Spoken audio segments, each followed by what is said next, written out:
Donc je me suis dit, pour pallier en cas de problème de compréhension, il faut que je m'achète diverses traductions de la Bible. Comme ça, au moins, si je fais face à des versets pas clairs, je peux consulter les différentes versions. Donc voilà, j'ai fait mes courses.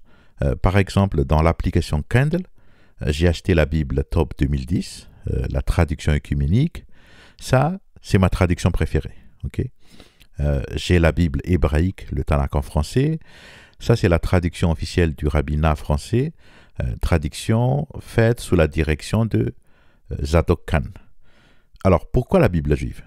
En fait, parce que parfois, quelques versets dans les traductions utilisées par les chrétiens, donc je précise bien, quelques versets, mais pas tout, quelques versets, ils ne reflètent pas très bien le sens original de l'hébreu.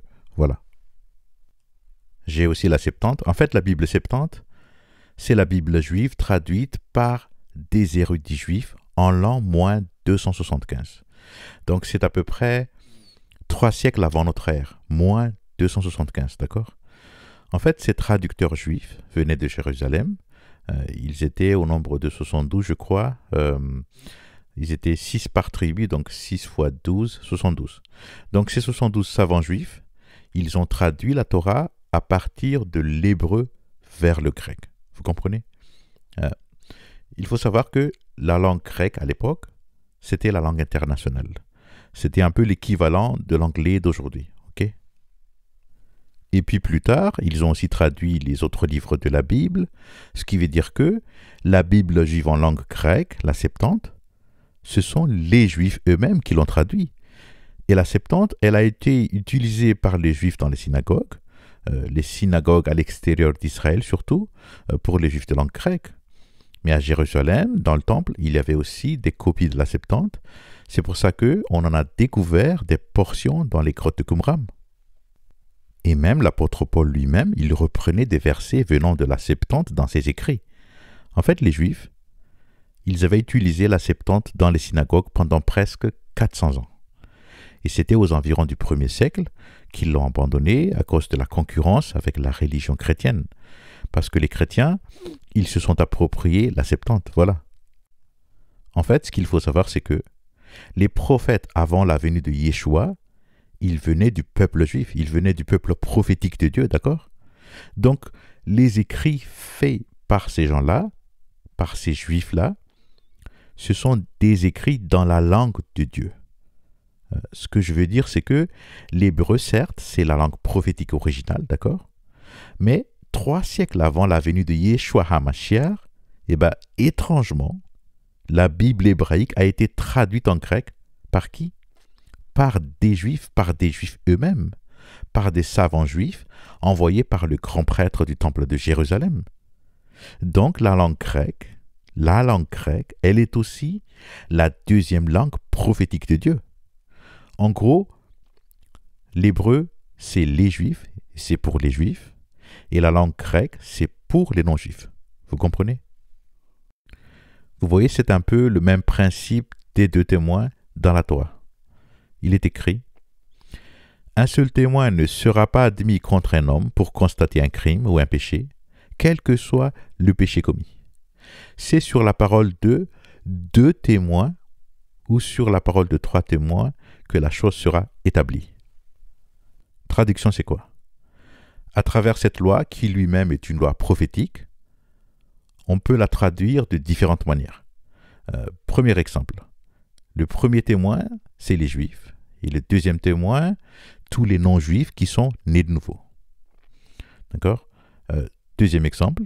Le premier témoin, c'est la langue prophétique, l'hébreu. Donc la Bible hébraïque en hébreu. Et puis, le deuxième témoin, c'est la langue prophétique grecque, dont fait partie, premièrement, la Septante qui a été traduite en grec par des Juifs, d'accord? Et deuxièmement, le Nouveau Testament qui lui aussi a été écrit par des Juifs. Les disciples du Seigneur, c'était des Juifs, vous comprenez? Donc en vérité, les véritables livres prophétiques du Dieu créateur, ils ont été écrits que par des Juifs, vous comprenez? Donc des années plus tard, on dit que la Bible hébraïque a été falsifiée par les Juifs. Mais comment ils peuvent la falsifier? Comment? en sachant que l'autre copie que des Juifs eux-mêmes ont traduite en l'an moins 275, la Septante, elle est chez les chrétiens. Et donc si les Juifs falsifient la Bible en hébreu, tout le monde va le voir directement, simplement par comparaison avec la Septante. Vous comprenez? Et puis on dit aussi que le Nouveau Testament a été falsifié par les chrétiens. Enfin bref, je vais m'arrêter là. Mais ce que je vais vous dire, c'est que j'ai aussi acheté la Septante en cas de besoin, si je fais face à des versets pas clairs dans les autres traductions. Donc la Septante, c'est aussi une référence, d'accord? Vous voyez là, j'ai la Bible interlinéaire français-grec, j'ai la Bible interlinéaire français-hébreu, j'ai aussi le Nouveau Testament grec-français,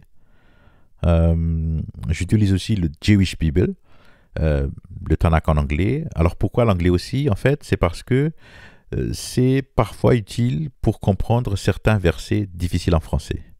Ça permet de voir comment c'est traduit en anglais. Voilà. Bon, j'ai aussi le Coran en français, le Coran en anglais. Je les utilise quelquefois pour voir de mes yeux et comprendre qu'est-ce que le Dieu de l'islam pense des mécréants. Qu'est-ce que le Dieu de l'islam pense des Juifs. Donc voilà ce que j'ai dans l'application Kindle. Maintenant, l'application de Bible.com. Évidemment, le KJV en anglais, le fameux King James Version, ça, c'est la référence pour les anglophones. Donc il faut l'avoir sous la main si on veut vérifier comment un verset est traduit en anglais. Puis la traduction Osterwald et PCC 1923, ce sont mes deux préférés en plus de la traduction Tob pour faire des études approfondies. Quelquefois aussi j'utilise la Bible Semeur en cas de problème de compréhension. Et puis pour écouter l'audio, la version audio, j'adore la PDV 2017, Parole de vie 2017. En fait, l'écouter c'est vraiment trop bien. La narration est très bien faite. Et surtout, si vous voulez avaler des chapitres, la version audio c'est la meilleure. Et pourquoi? Parce que ça fatigue, en fait lire, ça fatigue très vite les yeux, d'accord? Alors qu'en l'écoutant, je suis plus concentré et je peux en même temps imaginer le contexte du récit. Voilà. Et je peux vous dire que écouter les psaumes dans PDV 2017 le soir avant de dormir, ça c'est ma berceuse préférée. Je vous conseille de l'essayer, vous allez voir que c'est vraiment incroyable.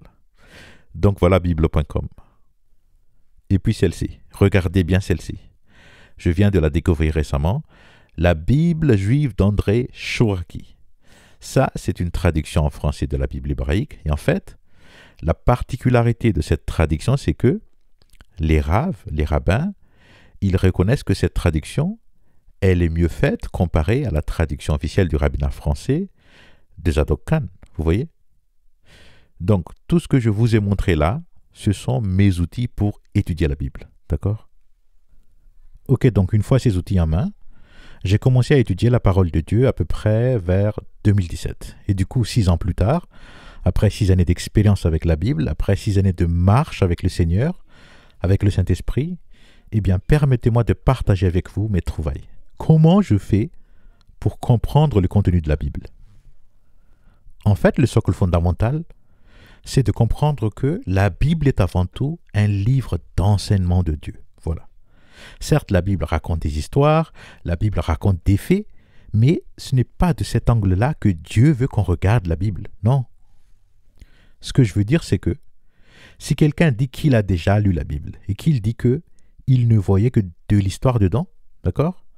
En fait, c'est comme si cette personne, elle n'a jamais ouvert la Bible.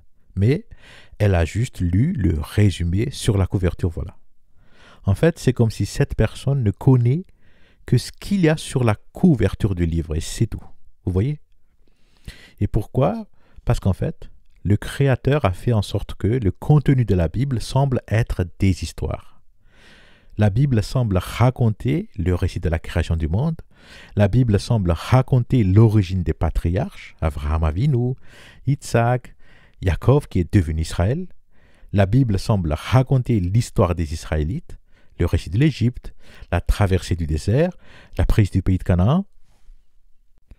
La Bible semble raconter l'histoire du premier roi, le roi Saül, et puis du deuxième roi, le roi David, Et puis plus tard, après le roi Salomon, la Bible semble raconter la fissure du royaume qui s'est scindé en deux royaumes.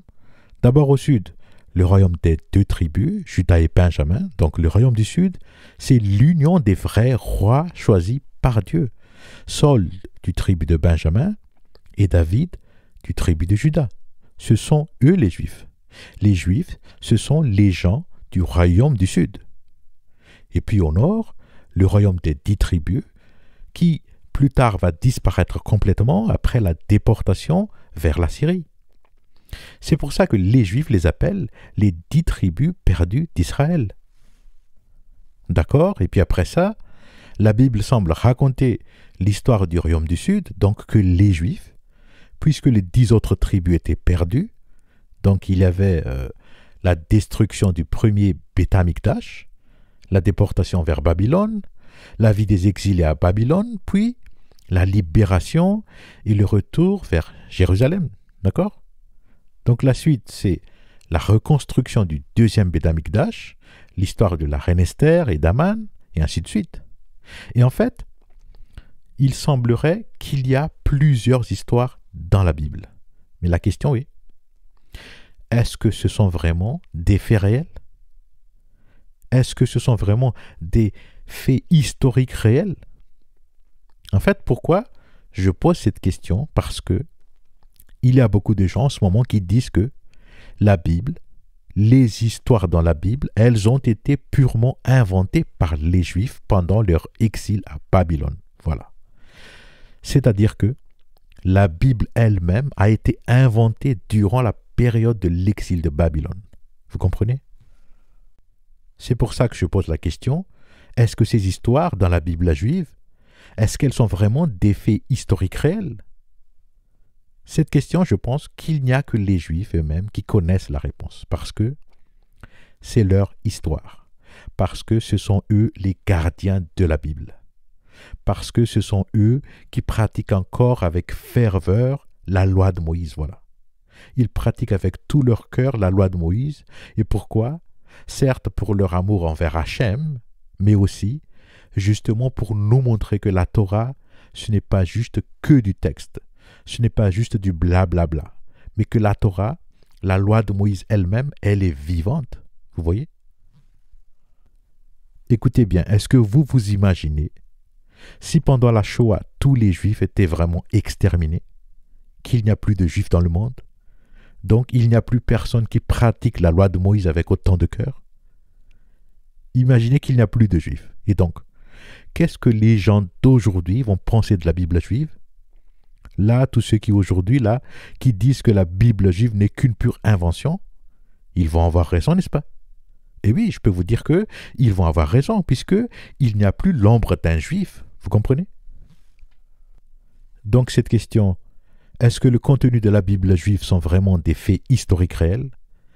Ce que je peux vous dire avant tout, c'est que ce sont des paraboles avant d'être des faits. Ce sont des paraboles pour nous faire passer des leçons venant de Dieu avant d'être des histoires. D'accord? Ce que je veux dire, c'est que Adonai veut que nous comprenions la Bible juive en tant que leçon à comprendre. Voilà. Hachem veut que nous considérions la Bible juive en tant que leçon à apprendre. Et pourquoi? Parce que Akadosh Baruch Hu, le Créateur, veut que nous comprenions son plan. En fait, si nous comprenions la Bible juive, d'accord? Si nous comprenions le Nouveau Testament, alors nous pouvons comprendre le plan de Dieu, le projet de Dieu pour le monde.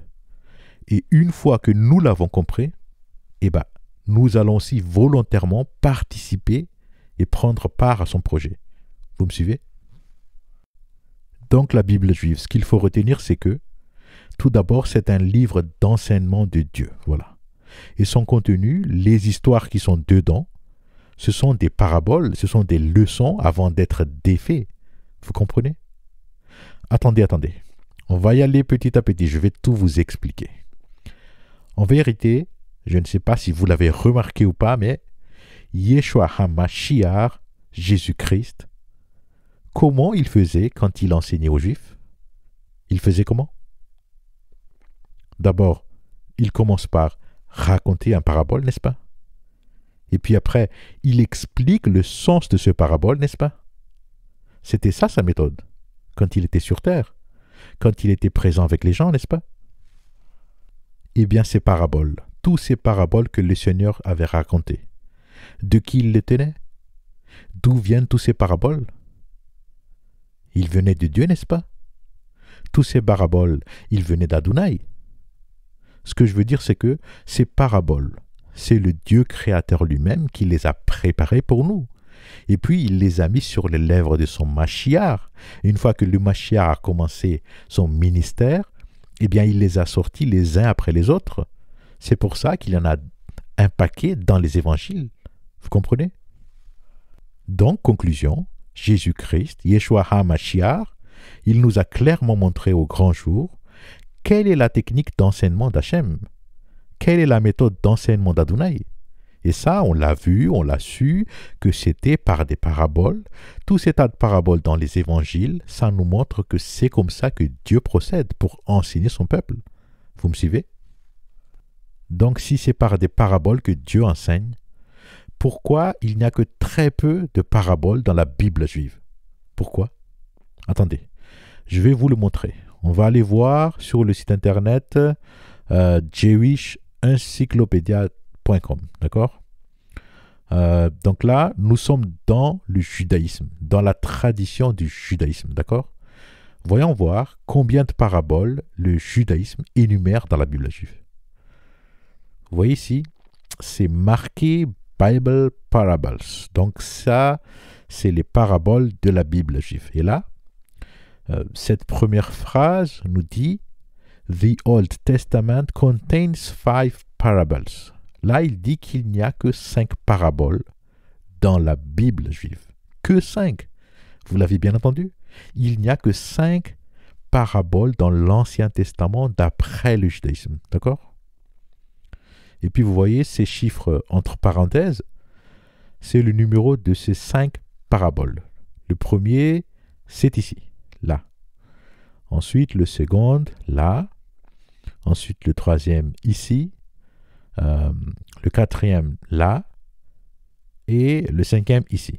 Voilà les 5 paraboles de la Bible juive selon le judaïsme. Ensuite, si on descend un tout petit peu, ici, on voit les paraboles dans le Talmud. Écoutez bien. Là, il dit A large number of parables are found in post-biblical literature, in Talmud and Midrash. C'est-à-dire, il y a plusieurs paraboles dans le Talmud, mais aussi dans le Midrash. Donc, le judaïsme dit que dans la Bible juive, il n'y a que 5 paraboles, et par contre, dans le Talmud et le Midrash, il y a plusieurs, voilà. Maintenant, allons voir un peu combien il y a de paraboles dans les évangiles. Voyons voir sur Wikipédia. Qu'est-ce que Wikipédia nous dit? Ah voilà, c'est ici. Vous voyez là, il y en a, attendez, 1, 2, 3, jusqu'à 46 au total. Donc, dans les évangiles, il y a 46 paraboles, d'accord? Donc, comment se fait-il que ces 3 livres-là, qui ne font que quelques pages, comment se fait-il qu'ils contiennent 46 paraboles? Et par contre, la Bible juive, ce gros livre avec 39 livres, je dis bien 39 livres, il n'y a que 5 paraboles dedans. Pourquoi? Pourquoi cette contradiction? Est-ce que ça veut dire que le Créateur, il a changé sa technique d'enseignement? Est-ce qu'il a changé sa façon de procéder? Vous comprenez? Eh bien, avant de répondre à cette question, j'aimerais vous montrer quelque chose. Écoutez bien s'il vous plaît. J'ai besoin de votre attention. Je pense que vous avez déjà lu l'Ancien Testament, n'est-ce pas? Ou que vous avez au moins regardé un film biblique, un dessin animé biblique, n'importe quel récit dans l'Ancien Testament. Donc, si nous regardons de près l'Ancien Testament, la Bible juive, dedans, comment le Créateur faisait-il pour enseigner son peuple? Comment? En fait, il y a 2 réponses à cette question. Je suis sûr que la première, vous la connaissez tous, elle est très facile. La première réponse, c'est quoi? C'est par les prophètes, voilà. Le Créateur, il faisait passer ses messages aux prophètes par l'intermédiaire des anges, ou par l'intermédiaire des songes, des rêves, ou par l'intermédiaire de visions, voilà. Et puis à leur tour, les prophètes, c'est eux qui enseignent le peuple. D'accord? Donc comment est-ce qu'on peut l'appeler, ce premier type de message de Dieu? Bon, je vous propose qu'on l'appelle message reçu, c'est-à-dire reçu directement de Dieu. Le prophète reçoit le message de Dieu, d'accord? Maintenant, la deuxième réponse. Quelle est la deuxième réponse à la question comment le Créateur faisait-il pour enseigner son peuple pendant la période de l'Ancien Testament? Comment? Attendez, je vais vous montrer quelque chose. Regardez bien cette vidéo, regardez bien. D'abord, lui, c'est le roi Sédécias du royaume de Juda, d'accord? Et puis lui, c'est le prophète Jérémie. Et regardez bien ce qu'il porte. Le prophète Jérémie, il porte un joug. Et vous voyez, ses mains sont attachées. D'accord? En fait, ce récit se trouve dans Jérémie chapitre 27. Là, l'Éternel dit à Jérémie de faire des liens et des jougs et de les mettre sur son cou. Et puis, d'aller voir le roi Sédécias et lui montrer « Regarde-moi, je porte ces liens et ces jougs. Et pourquoi? Parce que je veux te montrer que tu dois faire pareil avec le roi de Babylone. L'Éternel te demande que toi, roi Sédécias, tu dois te soumettre à Nebuchadnezzar. Voilà. Donc remarquez bien qu'ici l'Éternel, il ne se contente plus de juste faire passer son message par les lèvres du prophète Jérémie, non. Mais il lui demande carrément de mettre en scène la soumission au roi de Babylone. Donc voilà, de porter les jougs sur son cou et de lier ses mains. Et pourquoi? Parce qu'en fait, l'Éternel veut convaincre le roi Sédécias. Voilà. Il veut lui montrer qu'il faut qu'il fasse comme ce que Jérémie fait. Mets-toi sous le joug du roi de Babylone pour que Jérusalem ne soit pas détruit. Vous comprenez cette scène? Donc par là, ce que je veux en venir, c'est que Dieu ne se contente pas de simples messages, mais là, il demande à Jérémie de mettre en scène le message en elle-même. Vous comprenez? Si vous regardez bien, la façon dont Dieu fait passer ce message à Sédécias, c'est par des faits. C'est par du vécu, voilà. Le joug porté par Jérémie, c'est un fait. Et ce fait-là parle d'elle-même. Vous comprenez? Bon, ce récit, ce n'est qu'un exemple parmi d'autres, mais dans la Bible juive, c'est comme ça, c'est de cette manière-là, la deuxième réponse à la question, comment le Créateur, il faisait pour enseigner son peuple. C'est-à-dire que c'est par des faits, c'est par du vécu. Ici, c'est Jérémie qui met en scène le message, d'accord? Mais dans beaucoup de cas, c'est tout le peuple lui-même qui met en scène le message. Vous comprenez? Attendez, je répète, écoutez bien. Ici, c'est Jérémie le prophète, n'est-ce pas? Et là, il met en scène le message par des faits, d'accord? Mais dans beaucoup de cas, dans la Bible juive, c'est le peuple qui est prophète. C'est-à-dire, c'est le peuple qui met en scène le message. En fait, c'est le comportement du peuple lui-même qui met en scène le message. Vous voyez? Et c'est pour ça que les Israélites sont appelés peuple prophétique de Dieu, parce que l'Éternel fait passer son message, son enseignement à travers le comportement du peuple. Vous voyez? À travers des faits exécutés par le peuple lui-même. Vous comprenez? Bon, je ne sais pas comment est-ce qu'on peut l'appeler, mais je vous propose qu'on l'appelle message par des faits. Donc, dans la Bible juive, Hachem, il a deux manières pour faire passer son enseignement. Premièrement, le message reçu.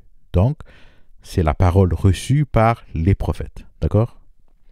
Et puis, deuxièmement, le message par des faits. Et là, ce sont des faits vécus par le peuple prophétique qui met en scène le message. Vous me suivez? Bon, pour vous aider à bien le comprendre, prenons un exemple de message par défait. Voilà. L'histoire de Ruth la Moabite. Ça, c'est un exemple de prophétie par défait. Et pourquoi? Parce que l'histoire de Ruth, c'est une sorte de parabole que Hachem veut adresser à tous les non-juifs. Donc si tu n'es pas juif, cette histoire est pour toi. Parce que ce sera ton histoire. D'accord? Écoutez bien. Un jour, il y avait de la famine en Israël, donc une famille juive de Bethléem. Alimelech et sa femme Noémie et ses deux fils, ils sont partis s'immigrer à Moab. D'accord? Traduction prophétique, c'est quoi? La famine en Israël, c'est la représentation prophétique du figuier asséché. En fait, c'est le premier parabole du figuier de Yeshua. C'est-à-dire que c'est un marqueur de temps. C'est pour marquer le début de l'exil vers les nations, l'exil de Rome en l'an 70. D'accord? Et la famille juive d'Alimelech, partie s'immigrer à Moab, c'est la représentation de la Bible juive, c'est la représentation de la tradition juive qui se sont exportées en dehors d'Israël vers toutes les nations de la terre. Voilà. Donc, la signification de ce qu'on vient de lire, c'est que la Bible juive et la tradition juive, les deux, elles se sont exportées en dehors d'Israël au moment du début de l'exil de Rome. Voilà. Vous me suivez? Ensuite, qu'est-ce qui s'est passé? Alimelech mourut à Moab. Et puis ses deux fils, ils se sont mariés à des femmes moabites. Traduction prophétique, c'est quoi? Les deux femmes moabites, les deux belles-filles de Noémie, elles représentent tous les non-juifs qui ont embrassé la Bible juive, c'est-à-dire les chrétiens religieux. Elles représentent aussi tous les non-juifs qui ont embrassé la tradition juive. Par exemple, les musulmans qui, eux, ils ont copié les pratiques religieuses juives. Voilà. Vous comprenez? Donc, je continue. Après 10 ans de mariage, les deux fils de Noémie moururent à Moab. Donc, Noémie se trouvait seule avec ses deux belles-filles. Et puis, Noémie, elle avait appris que l'Éternel a visité son peuple en lui donnant du pain. C'est-à-dire que la famine était terminée en Israël, donc elle a décidé de repartir, rentrer à Bethléem. Traduction prophétique, c'est quoi? En fait, la mort des deux fils de Noémie, et même la mort d'Alimelech, elle représente la façon dont le monde tue la véritable foi d'Abraham. Voilà. C'est-à-dire que les gens ont perdu cette véritable amour du Dieu créateur. Par exemple, chez les chrétiens religieux, il y a certaines églises qui manipulent les fidèles. C'est devenu du business. L'argent d'abord, d'accord? Et puis, la fin de la famine en Israël, l'Éternel qui visite son peuple en lui donnant du pain, ça représente le deuxième parabole du figuier de Yeshua. Les feuilles poussent, les rameaux deviennent tendres. En fait, c'est un marqueur de temps pour indiquer la période de temps depuis la création de l'État d'Israël en 1948. Voilà.